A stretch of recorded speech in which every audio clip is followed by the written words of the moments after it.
dokter bilang sama bidan-bidan di sana itu, perawat bilangnya, oh ini kayaknya lahirannya nih jam 12 malam atau jam 1 malam.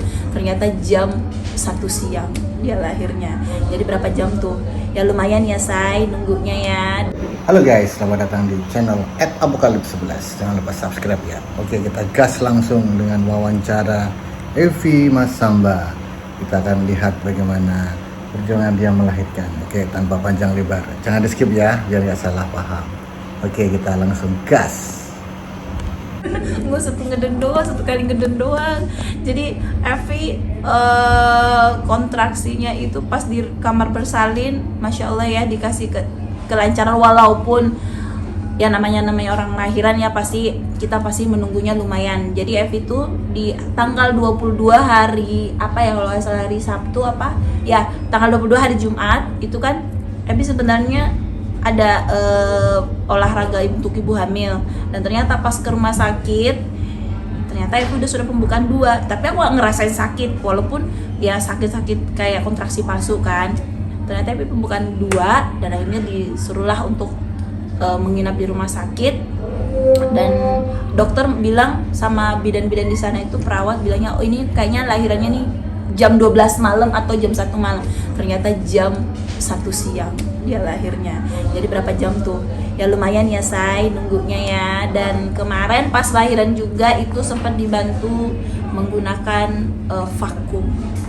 Jadi makanya kenapa aku ngeden 1 kali doang, karena ada bantuan dari alat vakum ini gitu pemirsa.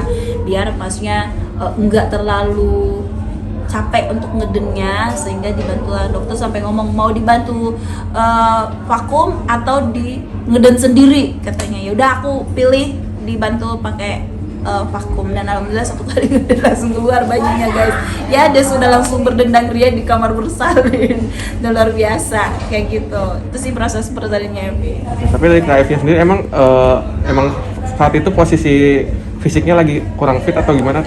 Kalau untuk fisik sih alhamdulillah Evi sehat waktu itu. Evi sehat karena kan emang udah nggak ngambil jadwal ya, udah nggak yang ngambil kegiatan yang berat selama beberapa hari itu. Selesai acara nyanyi 3 hari apa 4 hari lah gitu, itu udah nggak ngambil jadwal, bener-bener udah istirahat di rumah, dan udah mulai berkegiatan untuk ibu hamil, biar maksudnya kalau lahiran itu gampang katanya. Jadi jalan di rumah, jalan pagi ataupun ngepel katanya gitu. Kalau orang tua zaman dulu ya disuruh ngepel pemirsa, kalau tadi kampung itu disuruh ngepel, tapi posisi ngepelnya itu duduk kayak berjongkok gitu. Nah itu kegiatan Evi selama istirahat di rumah, karena itu bagus untuk ibu yang ingin melahirkan kayak gitu. Tapi apa sih yang beda nih Kak dari lahiran anak pertama sama anak kedua ini? Kalau untuk perbedaannya sendiri ya lumayan berbeda ya pemirsa ya. Kalau anak yang pertama lahirannya lumayan lama banget, karena baru pertama ya, jadi masih nyari jalan. Terus yang kedua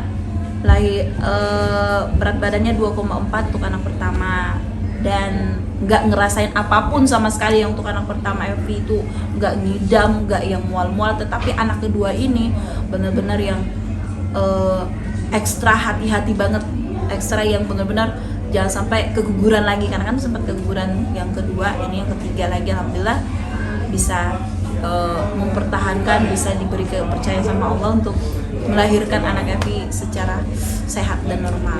Itu luar biasa banget. Perbedaannya itu sih lebih agak riskan ke anak kedua, bahaya untuk anak kedua. Kalau anak pertama masya Allah nggak ngerasain apa-apa.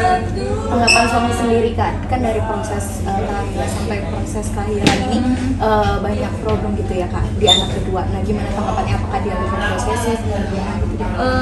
Ya pasti ya, suami aku sedikit posesif ya saya, bukan bertengkar ya saya, maaf. Kalau yang pertama ya itu beda cerita lagi, pasti pada dengar ya cerita yang pertama tuh. Dan ternyata ya Evi juga baru tahu hamil anak pertama dan kedua itu berbeda-beda ternyata pemirsa. Jadi nggak sama semua, aku pikir sama semua ya. Dan suami itu lebih protektif banget ya, lebih bener-bener yang ngejagain Evi, bener-bener yang untuk tidak yang terlalu berkegiatan berat, tetapi namanya aku ya, orang kalau udah bilang aku mau ini kerja, mau ngelakuin hal ini, ya dia nggak bisa ngapa-ngapain, walaupun mungkin dia gedek kali ya sama bininya, ini bini gua dikasih tahu nggak mau denger ya, sampai pusing sendiri ya. Ya namanya suami ya pasti takut, apalagi udah tahu istrinya di kehamilan kedua ini tuh riskan parah banget ya. Sempat beberapa kali dia melihat ada flek darah, sampai dia kaget, beneran Bu ada darah, iya gitu. Dan ya alhamdulillah suami lebih protektif yang kedua sih, ke anak kedua ini. Tapi ya nggak apa-apa sih, biar makin lengket aja sama suaminya, bahwa suami saya itu perhatian sama Evi Masamba ya, beda sama anak pertama, benar.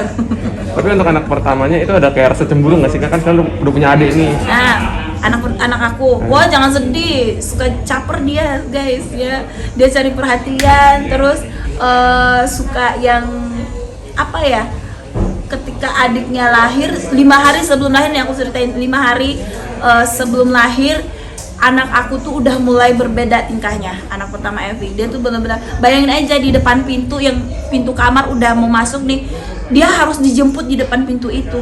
Karena kenapa, aku sampai bingung nanya ke suami aku, saya kok anak kamu kok jadi aneh ya, kenapa dia harus dijemput padahal sisa masuk, jemput ayah, Evi, Meme mau dijemput. Ternyata itu ada rasa yang mungkin anak kecil kali ya, dia rasa kayak takut bahwa nanti kasih sayangnya ibu sama ayah ini tuh berpindah ke anak yang kedua. Tetapi Evi sama suami itu selalu ngasih tahu ke anak aku yang pertama, pas anak aku udah lahir, Meme ibu sayang, adik juga saya juga sayang, jadi sama-sama sayang ya buat adik ya. Dia cuman jawab nggak suka ada adik katanya, nggak mau adik, dia bilang kayak gitu. Tetapi aku selalu ngasih tahu ke dia bahwa ini adek, nggak boleh ya, saling sayang ya, namanya anak kecil ya, kita butuh proses juga untuk dia lebih dekat ke adiknya, apalagi namanya anak basi umur 3 tahun ya. Jadi aku sama suami itu benar-benar yang serba hati-hati, karena ya namanya anak kecil ya, kita tidak tahu, tiba-tiba nggak ngeliatin dia lagi naik di tempat tidur nimpukin adeknya kan, amit-amit ya pemirsa ya, entar dikiranya boneka dibanting-bantingin kan, alemong say. Nah makanya sekarang itu benar-benar hati-hati banget untuk ngasih pengertian ke dia, ngasih penjagaan yang benar-benar ketat ke dianya, untuk tidak yang ini banget ke adiknya. Karena sempat beberapa kali dia tuh kayak gemes sama adiknya itu, sampai tangannya diambil terus dipegangin, kayak namanya anak gemes ya, kayak mau dicubitin gitu kan, kasihan anak kecil ya nama anak bayi yang baru lahir 3 hari 1 minggu 3 hari gitu kan, digituin tangannya otomatis pasti nangis ya. Pastinya aku sama suami pasti akan ngasih pengertian ke anak aku yang pertama, bahwa ini adik kamu, ibu sama ayah itu sayang Meme, sayang adik kayak gitu. Jadi Meme harus sayang adik juga ya, kayak gitu sih caranya, lebih ngasih pengertian sih ke dia. Ya, itu tadi adalah Evi Masamba dengan kelahiran dan prosesnya kita ikuti. Terima kasih sudah klik video ini, dan jangan lupa subscribe, like, komen, dan share. Loncengnya ditekan juga ya guys. Oke, thank you dan arigato.